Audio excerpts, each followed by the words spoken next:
really cool piece in Popular Science about Ghana being the very first country to approve the new malaria vaccine that was designed by Oxford. And, this is one of the leading causes of child death, like globally, but particularly in Africa. And according to this article, malaria kills over 1,000 children every day. And now there's a vaccine for it. And this has been a big initiative by a lot of philanthropic organizations over the years to come up with some sort of solution for malaria. And so the vaccine reportedly has an efficacy rate of like 77%. And it's more effective than the previous malaria vaccine, which was like 30 to 60%.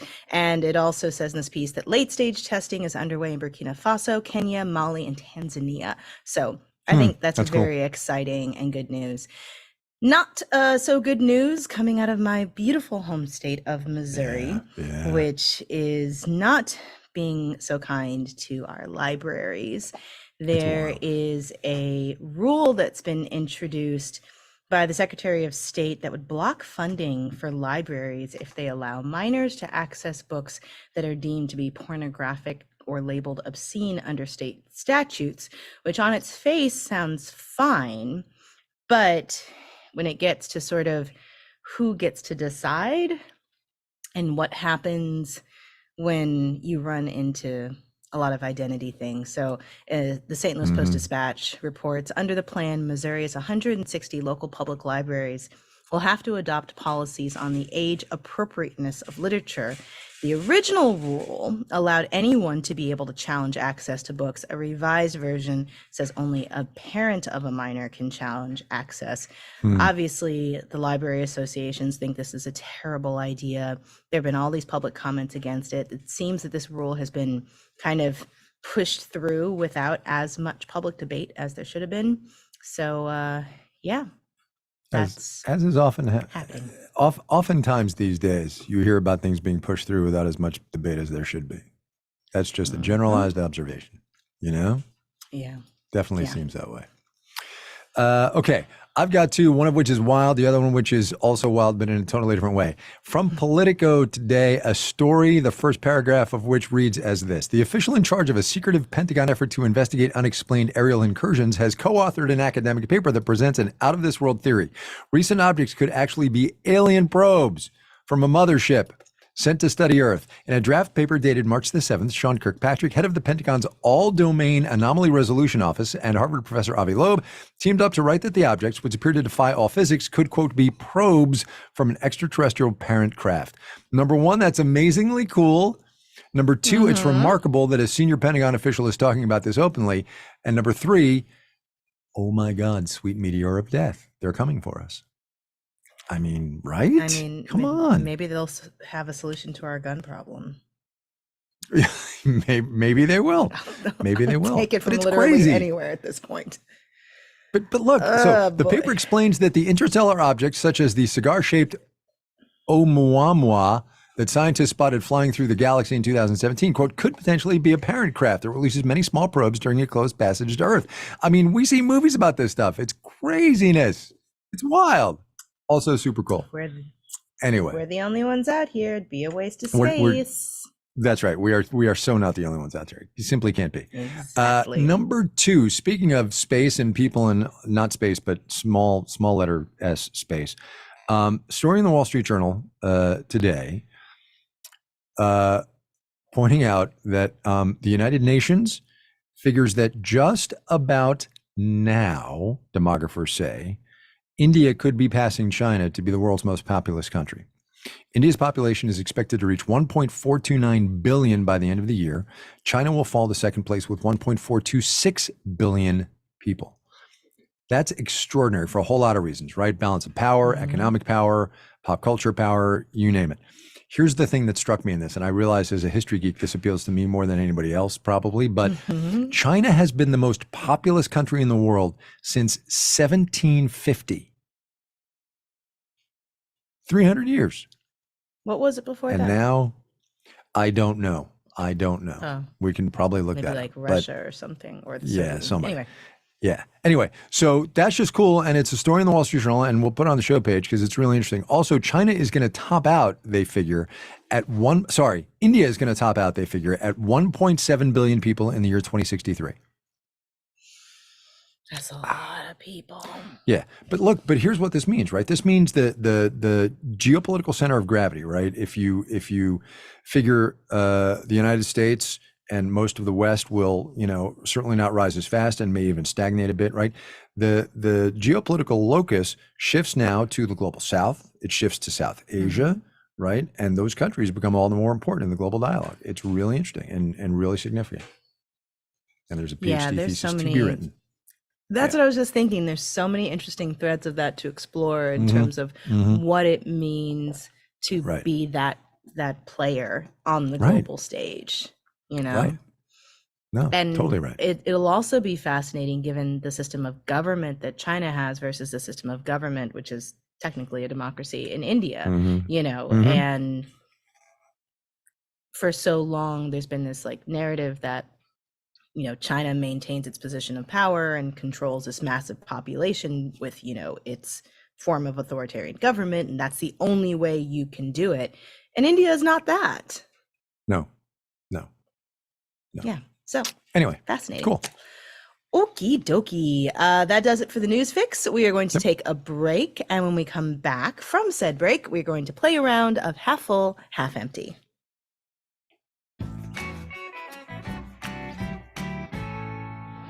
Half full, half empty is the name of the game. We go through some news topics from the week. We tell you how we are feeling about them. It is hosted by our very own Drew Jostat. Drew, you may begin. Are you half full or half empty on the rise of pickleball?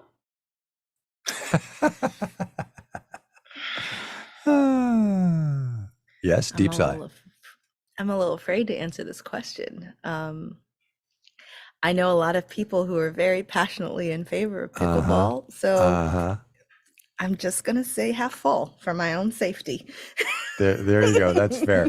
Look, I'm half full because whatever gets people exercising, I think is a good thing. But as I think I talked about in the interview on Marketplace when this thing ran like 10 days ago or something, whatever, people feel really strongly about pickleball, especially in my tiny little town in the Los Angeles foothills. People don't, it's not a subject for polite conversation. It is you're with us or you're against us. And so I am half full. I am half full. I don't know if anybody in my little town listens to this podcast, but if you do, please don't hate me. I feel like the pickleball versus the tennis player fights is similar to here in DC. There are all of these childless people with dogs who want to let their dogs roam free in the parks and the playgrounds where kids are. And the people with children are like, don't let your dogs go to the bathroom where our kids are playing. And the people with dogs are like, we pay taxes too. And our fur babies are our children. And it gets nasty. It gets ugly. Nasty. It absolutely gets ugly. Yeah.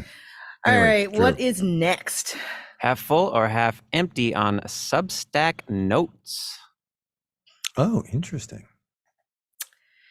So this is like the version of Twitter for Substack, right? Have you checked it out?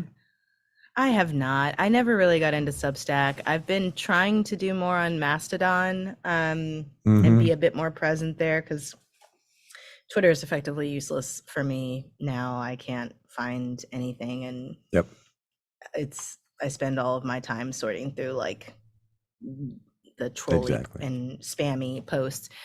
I'm all for experimentation by lots of different platforms.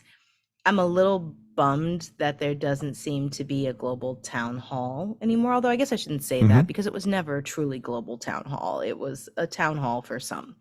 I don't think we're going to be able to recreate that sense of discovery that Twitter used to be, and I just need to accept that. So I'm going to go half full, all for experimentation on all the different platforms and for people finding their online communities that make them feel a sense of community, and sure, why not? Yeah, I totally agree. I haven't checked out Substack notes yet. I haven't really messed around too much on Mastodon or Post or what's the other one? Sprouter, whatever. There's a bunch of them.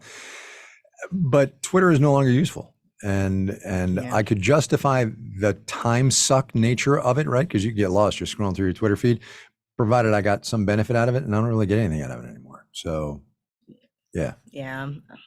I look at it to see if anybody's like DM'd me, but again, it's usually spam. Right. And that's it. Yeah, huge right, well, that was amounts of different. spam now in my DMs. Anyway, go ahead. Sorry, yes. Same. Okay, so the milk industry has a new campaign targeting Generation Z. Are you half full or half empty on milk core? So this was an interview I did yesterday. It was Kim Severson from the New York Times, who wrote a big piece on Big Milk's new advertising campaign to get Gen Z, which really has not indulged in milk at all. They do other kinds of dairy. They do yogurt and they do cheese and stuff, but they don't drink fluid milk. It's called liquid milk, fluid milk. I forget. Anyway. Yeah, look, I as I said on the show, I enjoy a glass of milk with some chocolate chip cookies. Otherwise, meh, it's a half full. Go to town, but I don't think it's going to work. Sorry, one more statistical thing. Milk use in this economy peaked in 1945. It's been declining ever since. So I don't think it's going to come back. Yeah, and I mean, as I think one of the articles about this pointed out, which I missed, but Ellen Rolfes helpfully pointed it out to me, is that, younger generations are more diverse. And there's a big chunk of us that are lactose intolerant, including myself. And so no, not super interested in the consequences of me drinking a glass of milk, and I doubt anybody around me is either. So pass. Totally fair. Pass. Anyway, never mind. All right. Are you Sorry. Are you guys? Are you done? Kimberly I'm amused herself 13 with years old. I did. Okay, go ahead. Given Tupperware's struggles, are you half full or half empty on the future of direct selling? Huh.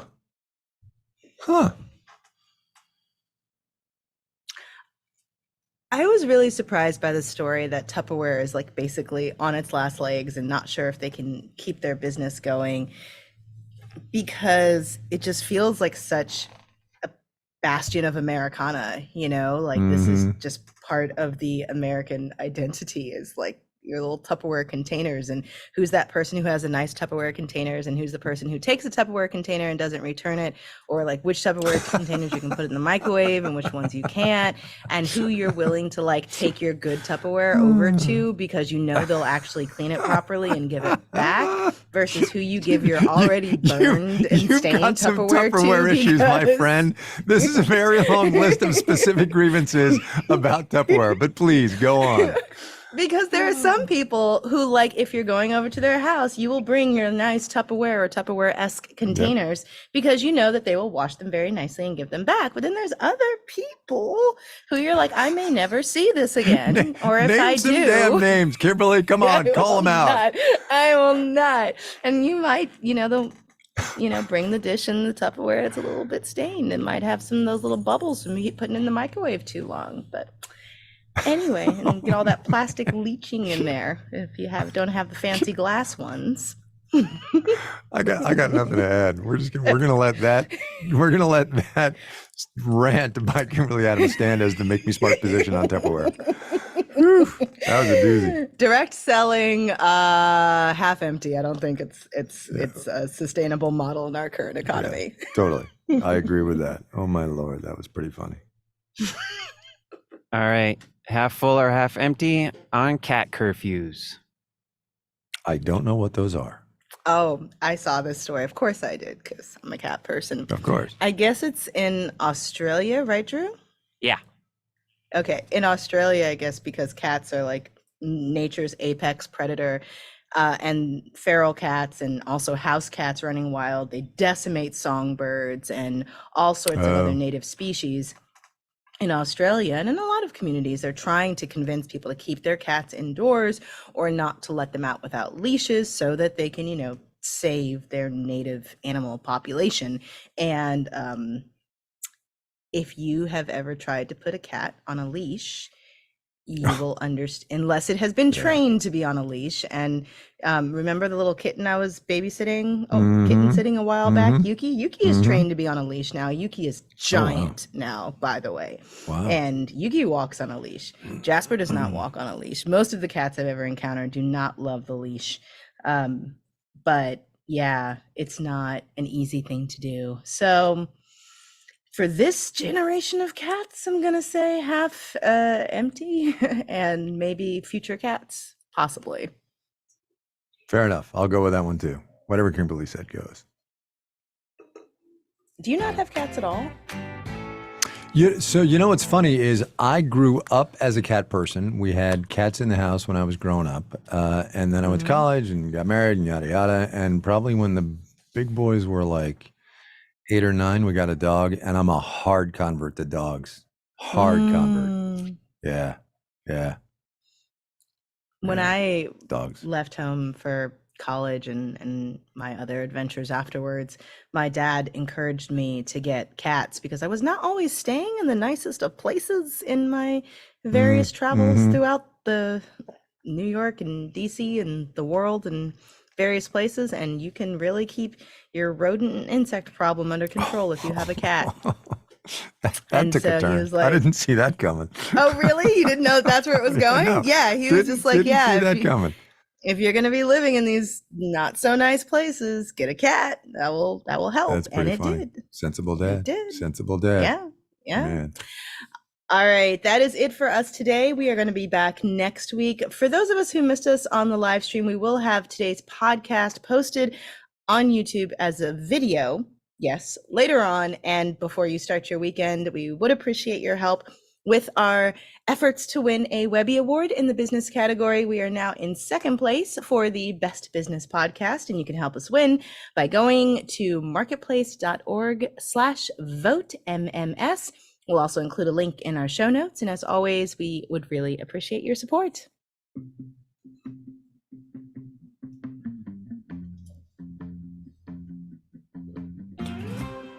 Make Me Smart, which is the podcast you're listening to, is produced by Courtney Bergsicker. Today's episode was engineered by Jake Cherry. Drew Jostad wrote the theme music. To Half Full, Half Empty, Antonio Barreras is our intern. The team behind our Friday game is Mel Rosenberg, Emily McCune, and Antoinette Brock. Marissa Cabrera is our senior producer. Bridget Bodner is the director of podcast, and Francesca Levy is the executive director of digital and on demand. Perfect. I like that change in there. Oh, yeah, me too. It was time.